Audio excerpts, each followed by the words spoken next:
तत्फलम लभते सम्यक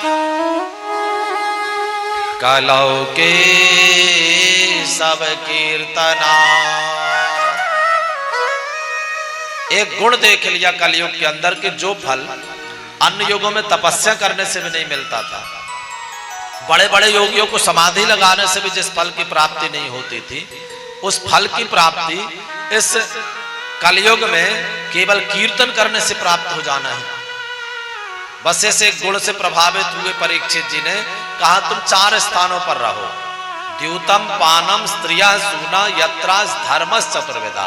जहां पर द्यूत यानी जुआ खेला जाता हो गए, जहां पर परिस्त्री का मन होता हो गए, पानम जहां पर मदरा पान किया जाता हो गए, और जहां पर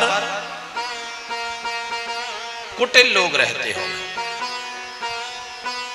अब परीक्षित जी ऐसा कह करके जब जाने लगे तो कलयुग ने हाथ जोड़ करके कहा महाराज सारे आपने ऐसे स्थान दे दिए, एक आध तो कोई अच्छा स्थान देते जाइए, क्या चाहिए तुम्हें? कहा महाराज स्वर्ण में और स्थान दे दीजिए। परीक्षित जी ने कहा दिया हमने। अब चर्चा का विषय बन गया कि भाई भगवान कहते हैं कि धातु नाम अस्मि कांचनम, में धातुओं में स्वर्ण हूं, स्वर्ण में भगवान का निवास है। और परीक्षित जी ने कलयुग को अनुमति दे दिया, तो किसको माने? स्वर्ण में कलयुग रहता है कि भगवान रहते हैं? तो संतों ने निर्णय किया जो धर्म पूर्वक कमाया गया स्वर्ण है उसमें भगवान का वास है, जो अधर्म पूर्वक कमाया गया स्वर्ण है उसमें कलयुग का वास है। इसलिए हमारे संत जन कहते हैं भैया स्वर्ण गिर जाए तब भी अच्छा नहीं माना जाता है, और स्वर्ण किसी का डला मिल जाए उसको भी अच्छा नहीं माना जाता है। आपने उठा करके नहीं, किसी ने कहीं मिल गया तो उठा करके रख लिया, अरे कम से कम 1 तूले का तो होगा, 1 तूला माने 1 लाख।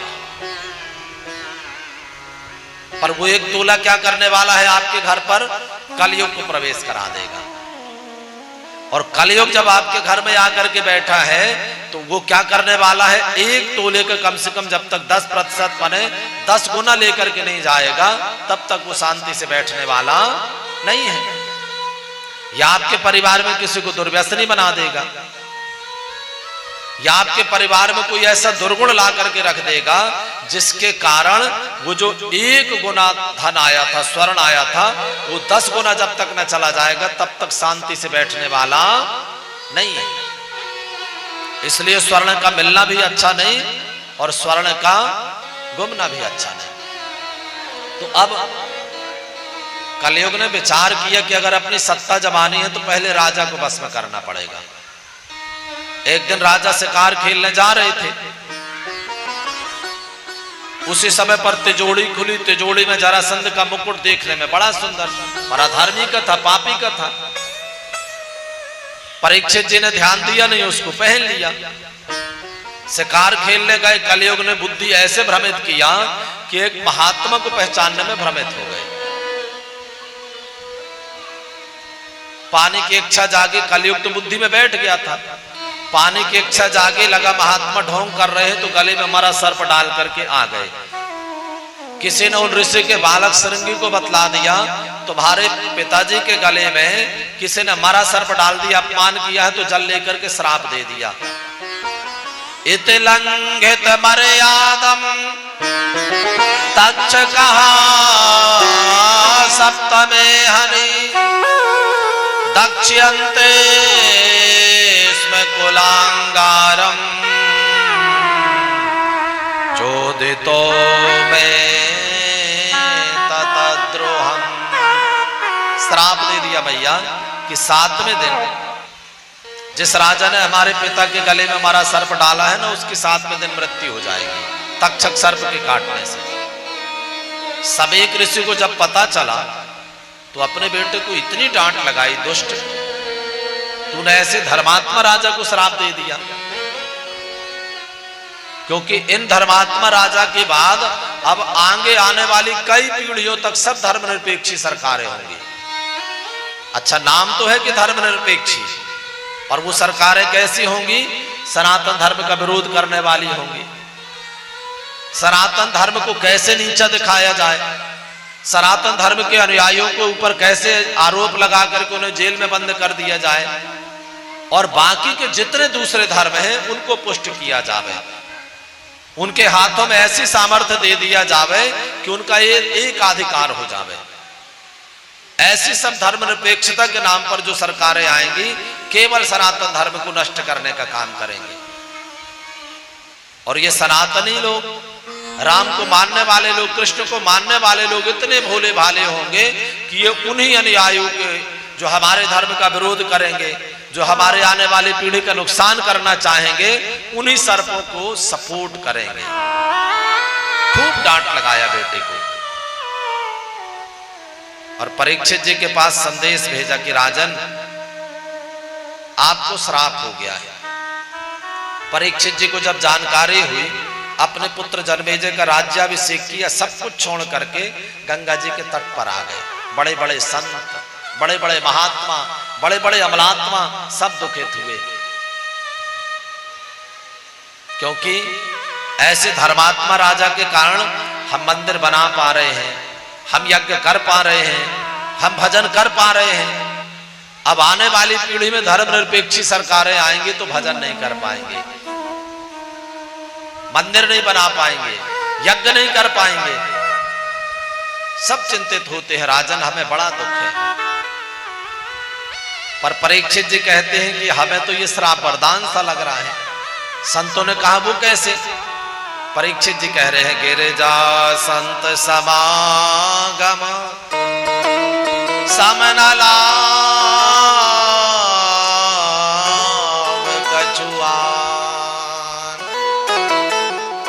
भोले बाबा मैया से कहते हैं कि देवी, जीवन का वो श्रेष्ठ पुण्य है जब हमारे जीवन में संतों का दर्शन प्राप्त हो।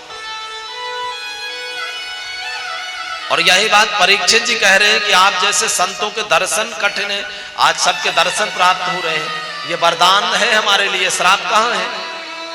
बस जल्दी मरने वाले को क्या करना चाहिए? संत अभी विचार ही कर रहे थे, तब तक दूर से नजर पड़ी एक ब्रह्मचारी चले आ रहे हैं। तत्रा भवत भगवान व्यास पुत्रो यदृच्छया गामट बालो अपेक्षा अलक्ष्य लिंगो निज लाभ तुष्टो व्रतश्च बालैरवधूत वेशा। एक अवधूत ब्रह्मचारी, अच्छा जिनको सौंदर्यता से कोई मतलब नहीं, कभी लट उलझी, भस्म लगी, पत्ते लगे, शरीर में मिट्टी लगी, पर माथे से ब्रह्म तेज जैसा चमक रहा है।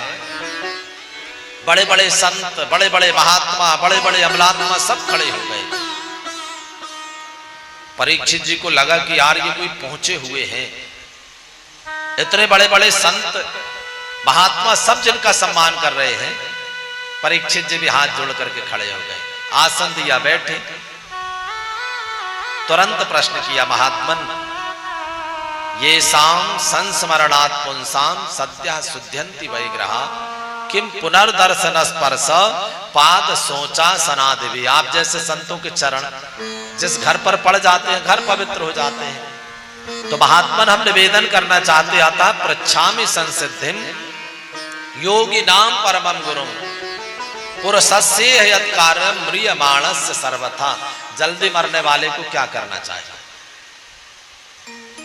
सुखदेव स्वामी भी बैठते ही परीक्षित जी ने प्रश्न कर दिया। तो सुखदेव स्वामी जी ने भी पूछा कि राजन जल्दी का मतलब कितना? परीक्षित जी ने कहा, गुरु जी 7 दिन का श्राप है। सुखदेव स्वामी ने आश्चर्य प्रकट किया कि राजन 7 दिन? अरे 7 से 8वां दिन होता है क्या? 7 दिन में तो सभी की मृत्यु होती है, 8वां तो दिन ही नहीं होता। और आप तो ये गारंटी से कह सकते हो कि 7 दिन हमें कोई नहीं मार सकता। एक खडवांग राजा हुए, सूरवंशी राजा, 2.5 घड़ी पहले उन्हें स्वर्ग में पता चला कि हमारे मृत्यु होने वाली है। 1 घंटा में मृत्यु लोक में देवताओं ने भेजा। एक घड़ी में, और आधी घड़ी समाधि लगाते लग गई, एक घड़ी में उनने मोक्ष प्राप्त कर लिया। तो राजन तुम्हारे पास तो 7 दिन हैं, और ये जो तुमने प्रश्न किया है ना, वरी आने सते प्रश्न, ये जो प्रश्न है तुम्हारा, ये केवल तुम्हारा नहीं, संसार में सबका है, सबको ये नहीं 7 दिनों में मरना है। तो ऐसा क्या काम करें जिससे दोबारा जन्म लेना नहीं पड़े। सुखदेव स्वामी कहते हैं, राजन फिर एक काम करें, तस्मात् भारत सर्वात्मा भगवान ईश्वरो हरि, श्रोतव्यः कीर्तितव्यश्च स्मर्तव्यश्चिच्छता भयम्। श्रोतव्य, खूब भगवान की कथाएं सुनना चाहिए भैया। फिर सुनने के बाद क्या करना चाहिए, भगवान की कीर्ति का बखान करना चाहिए। ये नहीं कि केवल अपने घर की कीर्ति का बखान करने लग जाए, केवल अपनी कीर्ति का बखान करने लग जाए। कीर्ति माने अपनी बड़ाई, बड़ाई किसकी करना, भगवान की करना। अच्छा एक बात बताओ भैया, इस चेहरे को सजाने के लिए लोग क्या करते हैं, पाउडर लगाते हैं, क्रीम लगाते हैं, लिपस्टिक लगाते हैं, फाउंडेशन लगाते हैं, जो पूछते हैं सब करिया। अच्छा किस में फोटो अच्छी दिखे, आईना में चेहरा अच्छा दिखे, इसलिए सजाते हैं ना भैया। अच्छा अगर ऐसा करने लगे कि आईना में जब फोटो अच्छी दिखे तो आईना में ही पोत दे तो दिखेगा चेहरा अच्छा भैया, नहीं दिखेगा। प्रतिबिंब अच्छा लगे इसलिए बिंब को क्या करते हैं, सजाते हैं। बिंब क्या है, ये स्वरूप हो गया, प्रतिबिंब हो गई छाया। इसी प्रकार से माई बाप बिंब है परमात्मा और प्रतिबिंब है हम। ईश्वर अंश, जीव अविनाशी, हम ईश्वर के अंश हैं, तो उन परमात्मा की छाया है हम। तो आप बतलाइए माई बाप, हम अपने जीवन में सब कुछ अच्छा करना चाहते हैं, हमारा जीवन अच्छा हो जाए, हमारा जीवन अच्छा हो जाए। और संत जन कहते हैं माई बाप, अगर आप इस शरीर के इस जीवन में सुखी होना चाहते हैं ना, तो उस बिंब को आप सुधार लें, उस बिंब को सजा लें, ये स्वरूप अपने आप सज जाएगा, अपने आप संवर जाएगा।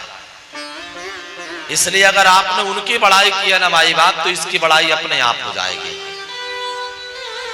और आपने इस शरीर की बड़ाई किया, अपनी बड़ाई किया, तो जैसे आईना में अपने चेहरे को देख करके आईना में पाउडर लिपस्टिक लगाने से शरीर सुंदर नहीं होगा, इसी प्रकार अपनी बड़ाई करने से भी जीवन में यश मिलने वाला नहीं है और हमारे पुण्य क्षीण हो